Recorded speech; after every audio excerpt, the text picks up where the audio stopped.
Qur'on va Injil o'qish va anglash detali ishlab chiqaruvchilar o'zlarining applarining Xitoy hukumatining talabiga asosan bu davlatga olma do'konida chiqarib etilganligini bildirdi. Qur'on Majid nomli appni ishlab chiqaruvchi shirkat e'lon qilgan bayonotida ularning Xitoy doiralaridan bu to'g'riliq texnik ko'p uchurlarni saqlayotganligi bayon qilingan. İgilinishicha, Qur'on Karim detalining Xitoyda taxminan 1 million, dunyo miqyosida taxminan 40 million abonenti bor ekan.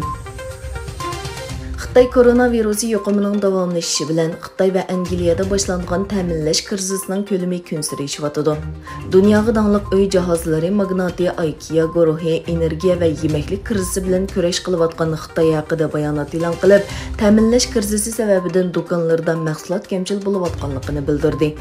Angliyada yaqinda muayyan kun sari kuchayotgan ta'minlash krizisi parcha setish, yasamichilik va energiya sohalariga kengayib, davlatning iqtisodini zilzilaga keltirdi.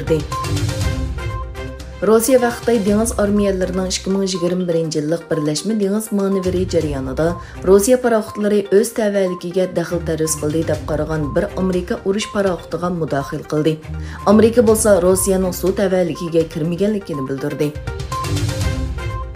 Sharqiy Janubiy Osiyo ellari ittifoqining vakillari Bermedagi siyosiy o'zgarishda hokimiyatni tortib olgan general Min Aung Hlaingning bu yilgi boshliqlar yig'iniga qatnashishiga yo'l qo'ymadi. Ammo Bermedan siyosiy bo'lmagan vakilning taklif qilinganligini e'lon qildi. Livandagi iqtisodiy va siyosiy krizisning cho'nqurilishiga ergishib, bu davlatdagi nurg'un kishilar qonunsiz holda Yevropaga ko'chish orqali hal qilish chorasi izlamoqda. İgilinishicha, Livanning yerlik pulining dollarga almashtirish nisbati 2020 yili 90% tushib ketgan. Amerika Davlatlik aviatsiya va olim qatnashi idorasi NASA 12 yillik Yupiter vazifasini boshladi.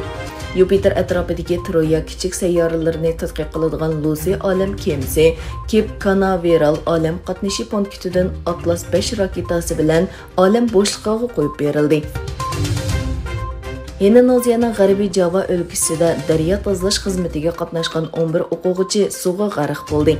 Indoneziya yerlik doiralari 150 o'rta maktab o'quvchisining G'arbiy Java o'lkasidagi Sileor daryosini tozalash xizmatiga qatnashganligini, navbatda suvga cho'kib ketgan bolalardan 11 ning jasadini topganligini e'lon qildi.